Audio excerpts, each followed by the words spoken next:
Você tem aquele amigo ateu ou amiga ateia que bate na madeira para dar sorte, que faz meditação zen budista, que usa pedrinha durante as práticas lá de yoga para canalizar as energias do mundo, que acredita que a Mãe Terra deve ser protegida, que todos os organismos estão conectados aí nesse superorganismo que é o planeta Terra, que acredita em astrologia, que pergunta qual que é seu signo, que tem pôster da Taylor Swift ou que seja a banda preferida espalhado pelo quarto, vai pro show, tem ataque quase epiléptico lá, de tanta emoção, de ver lá a sua ídola. Entretanto, como eu disse, várias dessas pessoas dizem ser completamente seculares, completamente ateias. E o mundo, aparentemente, está caminhando cada vez mais para o secularismo. A Europa, outrora católica, hoje em dia basicamente constituída de ateus. Paradoxicamente, essa mesma Europa, veja por exemplo na Irlanda ou Escócia, outrora cristãs, está tendo um crescimento alarmante de druidas, de bruxas, pessoas que se intitulam bruxas, mas são ateias, tá? É só um misticismo qualquer. Então, por que eu estou falando sobre esse assunto hoje especificamente? Por causa do evangelho da missa de hoje, né? Que é um evangelho em que Nosso Senhor está ali exorcizando uma pessoa, né? E é acusado de estar tirando o demônio pelo poder do próprio demônio. E nós vivemos um período em que as pessoas estão fascinadas com o oculto, apesar, como eu disse, de se intitularem seculares e ateias. Adoram brincar com o copo, aqueles tabuleiros de Ouija. Parece que uma das séries mais populares aí, se não a mais popular no Netflix, é uma sobre poltergeist. Filmes de terror nunca foram tão populares, toda hora tem um aí. Filmes de exorcista e possessão tá cheio. Curioso isso, né? Porque, no fundo, o homem é um animal religioso. O fim último do homem é a contemplação de Deus. Né? O fim último do homem é Deus. E a religião é parte intrínseca disso. Porque Deus quer ser adorado de uma certa forma. Então, quando o sujeito abandona o Deus verdadeiro, ele abraça qualquer coisa. Qualquer causa. Ele vira um idólatra. Você não vai idolatrar uma Taylor Swift, ou o Planeta Animal, ou o Ouija Board, ou sei lá o que. Ele vai idolatrar a si mesmo. Vai ser, sei lá, vai ser rato de academia, vai ficar lá se olhando no espelho todo dia, cultivando uma imagem de si mesmo completamente distorcida da realidade. Mas o mesmo sujeitinho lá que fala que existem energias no mundo que ela está tentando canalizar lá com a meditação, vai te dizer que a ideia de demônio é ridícula. Que acreditar em anjo é coisa de criança. E assim vive o mundo moderno, com as suas múltiplas contradições. Né? Agora, que o demônio existe, isso não há a menor dúvida. E já diziam aquela frase clichê, né? Um dos maiores vitórias do demônio foi fazer o mundo acreditar que ele não existe. Né? Então diversos aí estão fazendo o trabalho do demônio sem sequer tomar conta do fato. Eu diria quase todos, né? Porque os satanistas são uma minoria. Né? Então, vou te dar um exemplo. Sem ser esse sábado, mas o outro, eu fui rezar junto com outras pessoas. É uma iniciativa que está acontecendo, organizada inclusive por uma amiga minha, de rezar pelas almas dos bebezinhos abortados e pelas mães, claro, né, para que mudem de ideia e se convertam, na frente das clínicas de aborto. Por 40 dias da quaresma, 8 ou 12 horas por dia, ininterruptas. Então vai trocando de pessoa. Ela disse que até agora ela foi bem sucedida, apesar de que muitas vezes ela tem que rezar 5 horas para preencher as lacunas de pessoas que não aparecem, tá? Porque muitos têm medo de serem presas. E eu vou dizer duas coisas sobre essa questão dessa oração. Primeira, que até os líderes religiosos, os líderes governantes seculares, que não acreditam em absolutamente nada, inclusive o primeiro-ministro anterior ao que nós temos agora, que é claramente um ateu comunista, não vai dizer que é cristão, mas não é. Mas o anterior era um pagão. Tinha uma estátua da Ganesha lá na mesa, tá? Esses líderes estabeleceram que existe o que nós chamamos de buffer zone ao redor das clínicas de aborto. Isso significa que, dentre, eu não sei se é 100, 150 metros, você não pode rezar. Tá? Não é nem fazer protesto, colocar foto lá e conversar com as pessoas. Não, você não pode ficar parado dentro da zona de buffer fazendo uma oração silenciosa. Teve pessoas que foram presas por estarem rezando silenciosamente. Os policiais falaram: o que você está fazendo parado aqui? Estou rezando. Foi presa? Esse é o ponto que nós chegamos. Isso, como eu estava dizendo, significa uma coisa, que até esses líderes, muitos ateus, anticatólicos, anti-vida, acreditam no espiritual. Acreditam no poder da oração. Porque, por que raios, se você é um ateu que acha que oração é uma perda de tempo, que é um idiota falando sozinho, por que você colocaria uma buffer zone e prenderia pessoas rezando dentro da própria mente? Não é tipo, Ave Maria, cheia de graça. Não, é crime de pensamento. Procure aí. Você acha que eu estou exagerando? É 1984 já. Mas veja que os governantes ou aqueles que estão acima deles, eles sabem o mestre que eles servem. Eles sabem da guerra espiritual. Eles sabem do poder da reza. E, portanto, eles tentam impedir que ela ocorra. Mas o seu ateu de YouTube, né, o cientificista, vai dizer que não, só mongoloide acredita em oração, poder de oração. Bom, os inimigos da igreja acreditam.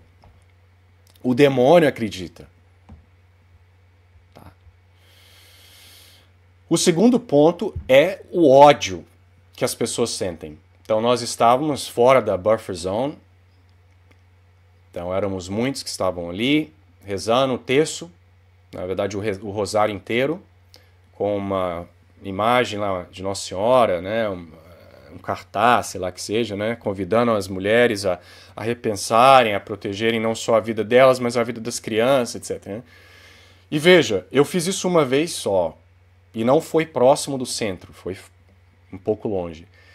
E pelo menos 3 pessoas vieram gritar com a gente, e outras tiraram fotos, etc. E as pessoas que têm feito isso há mais tempo me disseram que quando as orações eram feitas na frente da clínica, ou né, literalmente em frente, ou talvez ali do outro lado do quarteirão, a coisa era muito pior. Tinham pessoas que vinham basicamente possessas, berrando. Teve pessoas que chutaram os cartazes, e você fica refletindo, né? Por que esses indivíduos ficam tão nervosos? É um bando de, supostamente, religiosos idiotas que estão rezando ali, não vão afetar em nada. Se você quer ter lá, cometer o seu assassinato, você vai poder, ninguém do pessoal que está rezando vai segurar sua mão, te travar lá, te dar uma chave de braço, te nocautear e te levar para longe. Então por que o fato dessa galera estar simplesmente rezando pela criança e pela mãe causa tanto ódio? Eu não duvidaria que algumas dessas pessoas estejam literalmente possuídas, baseado nas descrições que me deram. E você pode encontrar vídeos na internet desse tipo de evento e você verá o completo descontrole dos ditos seculares que vivem pela razão e pela ciência, né? Mas são os primeiros a usar máscara dentro do carro fechado e não fazer jogging no parque sem usar a sua máscara, né? E ficar 5 metros de distância. É o cara que acredita na ciência, mas ele é racional, né? Então nós temos essa bizarra situação do mundo moderno, né? E uma vez que as pessoas acham que o demônio não existe, os casos de possessão, a influência demoníaca, ela está muito mais alta do que algumas décadas atrás. Isso não é especulativo. Se você observar, assistir entrevistas com exorcistas, por exemplo, eles vão dizer que o número de casos que eles têm que atender aumentou exponencialmente nos últimos anos. Eles vão dizer que está muito mais difícil remover os espíritos malignos. Que as sessões estão ficando cada vez mais demoradas e necessitando um maior número delas, até que o sujeito se livre, ou seja livrado. E por que isso? Bom, porque a Igreja Católica está em crise. Todas as graças entram no mundo pela Igreja. Se a Igreja está perdendo a fé, ou melhor, os membros da Igreja, a Igreja ela é infalível, né? Ela não pode, enquanto corpo místico de Cristo, perder a fé, mas como o corpo, as partes do corpo, muitas delas estão em decomposição, todo o corpo sofre.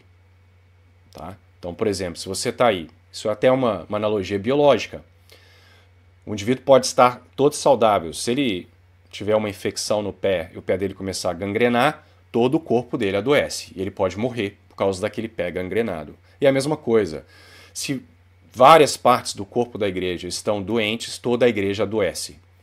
E quando a igreja católica enfraquece pela apostasia, heresia, tibieza dos seus membros, o poder da igreja diminui, porque Cristo não despeja as mesmas graças. Então é uma época de punição, e a maior punição que Deus pode dar é se afastar e deixar o homem ao seu bel prazer.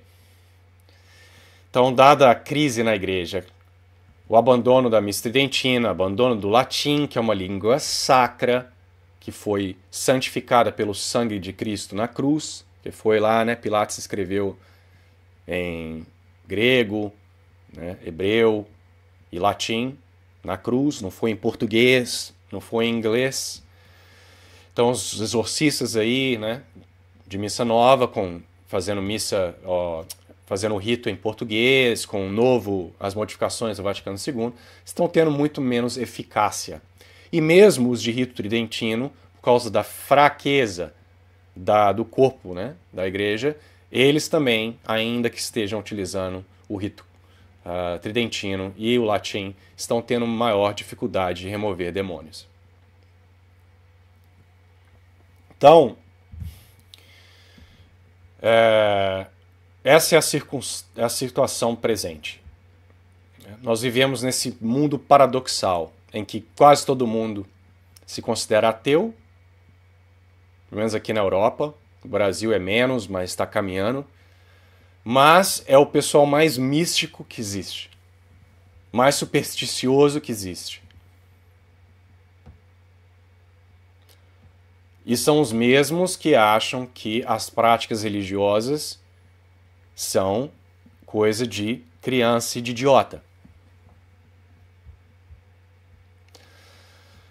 Então, senhores, nós precisamos rezar. E essa época de Quaresma é uma excelente época para se ir fazer penitência e tentar expiar um pouco desses pecados aí do mundo, mas principalmente da igreja.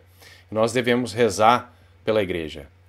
Aí eu, que sou o vulgo tradicionalista, estou em meio tradicional, eu vejo uma grande falta de caridade no meio tradicional. Inclusive, eu fui numa palestra recentemente, nada a ver com tradicionalismo, foi inclusive no oratório, que a maioria das missas é nova, foi uma palestra sobre a religião dos primeiros ministros da Inglaterra, e um rapaz veio me perguntar né, se eu estava feliz com o fato de que, uma vez que eu sou tradicional, né, ele intuiu que eu acho o Papa Francisco péssimo, que logo eu devia estar muito feliz que aparentemente o Papa Francisco está morrendo, ou ao menos está hospitalizado. Então essa mentalidade completamente faltando a caridade, né, que tem aí, não estou dizendo que isso é só no meio tradicionalista, não é de forma alguma, ela deve acabar. Nós devemos rezar pelo clero. Nós devemos rezar pelo Papa. Não, eu não quero, precisamente porque eu acho que o Papa Francisco é um péssimo Papa, que eu não quero que ele morra antes de ter propriamente se arrependido. Eu não tenho como saber, talvez isso já tenha ocorrido, etc. Mas eu quero a salvação da alma dele. E eu rezo por ele em todos os meus terços.